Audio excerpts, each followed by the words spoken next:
안녕하세요. 김영국입니다. 오늘은 용서와 복수에 대해서 이야기를 해볼게요.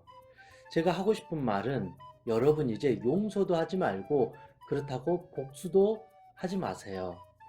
저 역시도 오랜 시간을 평생 미워했던 그 누군가를 용서하려고 엄청나게 기도도 하고 제 무의식에게 최면을 걸었어요. 영구가 이제 그만 용서해. 용서하지 않으면 네가 병들어. 너를 위해서라도 용서해. 이런 식으로 저는 용서를 협박하면서 살아왔어요. 그러면 병들어 버린 상처받은 마음은 저의 협박을 듣고 그래 이제 용서할게. 이렇게 할까요? 안 그래도 억울하고 괴롭고 저 사람 때문에 인생이 망가진 것 같은데 내가 나에게 용서해. 이 바보야. 넌 왜 용서하지 못해? 용서 못하면 네 인생은 더 망가질 거야. 이런 식으로 내가 2차 가해를 하는 것을 보게 되었습니다. 그러니까 결국 용서가 되지 않고 제 자신이 더 미워져요. 어느 순간 이런 못난 내 자신을 용서할 수가 없어요. 그렇게 바보처럼 당했던 내 자신이 수치스럽고 바보스럽고 내 자신이 꼴도 보기 싫다. 그래서 나중에는 미웠던 저 사람을 용서하려다가 정작 용서도 못하는 내 자신이 더 미워졌다. 어느 순간 그래서 내 자신한테 학대를 해버리는 저를 보면서 이제는 쓸데없이 용서하면 안 되겠구나. 많은 사람들이 교회나 성당이나 절에 가서 정말로 미운 사람을 용서하려고 해요. 물론 저는 그 마음을 너무나도 좋다고 생각합니다. 왜냐하면 그 사람을 용서해야만이 내 마음의 구원을 얻게 되는데 우리는 아직 용서할 준비가 되지 않았는데도 억지로 용서하려고 한다는 것은 잘못됐다라는 것이죠. 내가 다리가 부러졌어요. 그러면 최소한 다리가 건강해지고 나서 달리기를 하든 운동을 해야 되는데 지금 다리가 지금 부러진 상태에서 뛰려고 하는 것은 잘못됐다라는 것이죠. 즉, 내가 누군가를 용서해야 되겠다라고 생각했다라는 것은 그만큼 내가 건강해졌다라는 것이고, 그 사람에게서 받은 마음의 트라우마나 상처가 다 치유되고 회복이 되었다. 그러니까 나는 이제 너를 용서할 준비가 되었다. 그때 하나님한테, 부처님한테, 아니면 자기 스스로 영구가 이제 용서해도 된다. 라고 말했을 때 우리의 무의식이 이제 용서를 받아들일 수 있다라는 것이죠. 그래야만 비로소 그 사람을 미움에서 이제 보내줄 수 있는 것입니다. 그게 본질적인 용서인데 우리는 때가 되지 않았는데 억지로 강압적으로 용서를 스스로 강요하다가 정작 내 마음이 더 병들어 버린 복수도 하지 마라 그래요. 그러면 당사자는 얼마나 억울하겠어요. 나는 아무 잘못도 안 했는데 그럼 평생 바보처럼 멍청이처럼 당하고 살라는 말입니까? 억울하잖아요. 그런데 저는 복수하지 말라 그래요. 이 복수라는 것도 용서의 개념하고 비슷해요. 내가 그만큼 복수를 해도 내가 피해를 보지 않을 정도로 엄청나게 내가 강해져야 돼요. 그런데 내가 복수를 하려고 하는 순간 나 역시도 내 모든 것을 잃게 될지도 모른다는 것이죠. 그리고 또 하나는 내가 저 사람한테 복수했을 때 저 악마 같은 인간이 예, 제가 잘못했습니다. 과연 이렇게 할 것이냐 이거죠. 정말 저 사람이 스스로 깨달았다 그러면 내가 복수하기 전에 친구야, 아들아, 누구야? 정말 내가 미안해. 내가 너에게 큰 상처를 주었다. 이렇게 무릎 꿇고 알아서 반성한다라는 것입니다. 내가 복수한다고 해서 저 사람이 깨닫거나 반성하지 않는다. 근데 복수를 하면서 내 삶의 대부분을 잃게 됩니다. 저 역시도 따지고 보면 한 세 사람 정도는 정말로 죽이고 싶을 정도로 미워하고 복수하고 싶은 마음이 매일 들었어요. 정말로 꿈에서도 그 사람을 복수하는 꿈만 꿀 정도로 가슴속에 한이 되었어요. 그래서 그 당시에는 내가 바보처럼 왜 복수하지 못했을까? 너무나도 억울했는데 제가 이제 40 중반이 돼서 깨달아 보니까 차라리 그때 마음의 병이 좀 들었지만 복수를 안 한 게 차라리 다행이었다. 물론 그때 제가 미친 척하고 복수를 해버리면 당장 속은 시원하는데 어떻게 될까요? 저는 평생 이제 그 사람과 지옥 속으로 들어가서 싸우게 된다라는 것입니다. 내가 이 사람한테 복수를 하면 이 사람은 더 큰 나에게 복수를 하게 되고 평생 저 쓰레기와 같은 나쁜 사람을 죽을 때까지 만나게 된다라는 것입니다.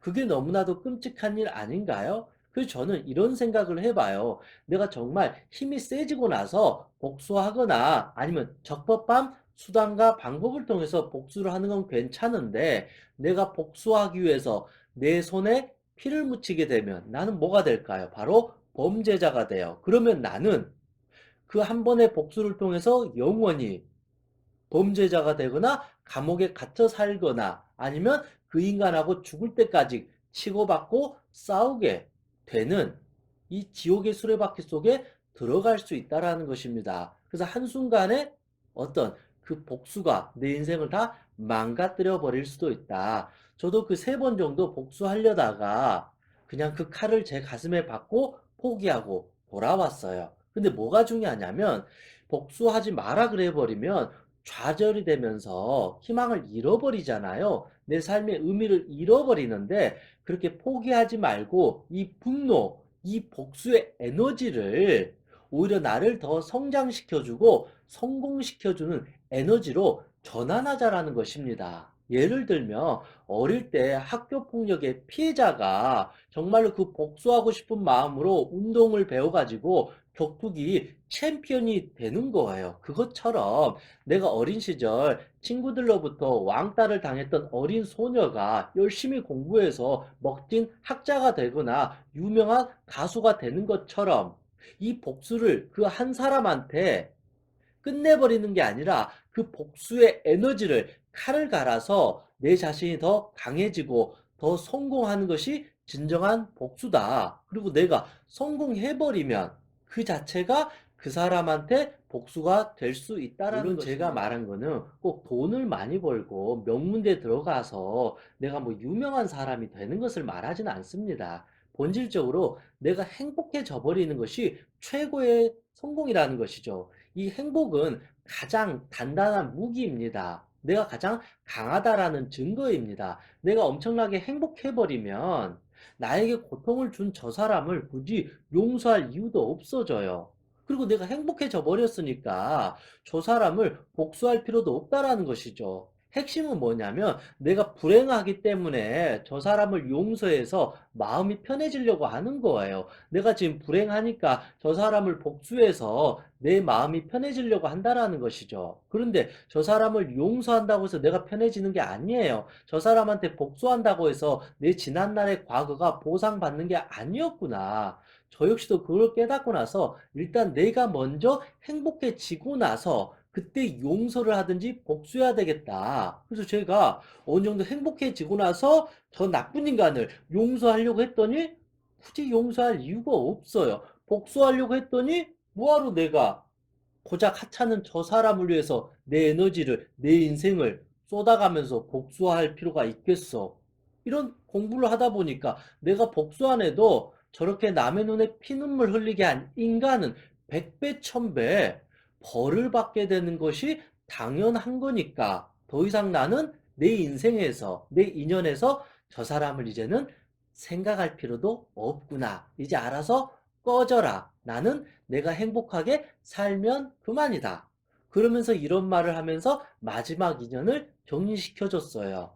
너라는 인간 때문에, 아니, 너라는 인간 덕분에 내가 지난날 우울증, 불안증, 공황장애, 잠을 못 자고 죽을 만큼 괴롭고 고통받았지만 내가 칼을 갈고 도끼를 품고 지금까지 열심히 달려왔다. 그래서 더 이상 너를 내 인연에서 받아들이지 않겠다. 내가 함부로 너에게 복수해버리면 이번 생에 계속 너와 인연이 맺어지는 것이고 이번 생에서 끝이 나지 않으면 다음 생에 또 너를 만나야 되는 거. 그게 바로 내 삶의 지옥이다. 여기서 내가 끊어버리고 나는 나로서 남은 삶을 행복하게 살겠다. 나는 너를 용서하지 않았기 때문에 너는 영원히 나에게 진 빚으로부터 구원받지 못한다. 너가 벌을 받든 회개를 하든 참회하든 그거는 너의 일이다. 이제 나하고는 상관이 없다. 비로소 이제 나는 내 길을 갈 것이고 남은 삶을 행복하게 살겠다. 그것이 내가 할 수 있는 최선의 방법이다. 이런 마음으로 기도하고 모든 것을 마무리시켜 버리니까 제 몸과 마음은 훨씬 더 가벼워지고 건강했던 것 같습니다. 이상 행복체면사 혁명이었습니다.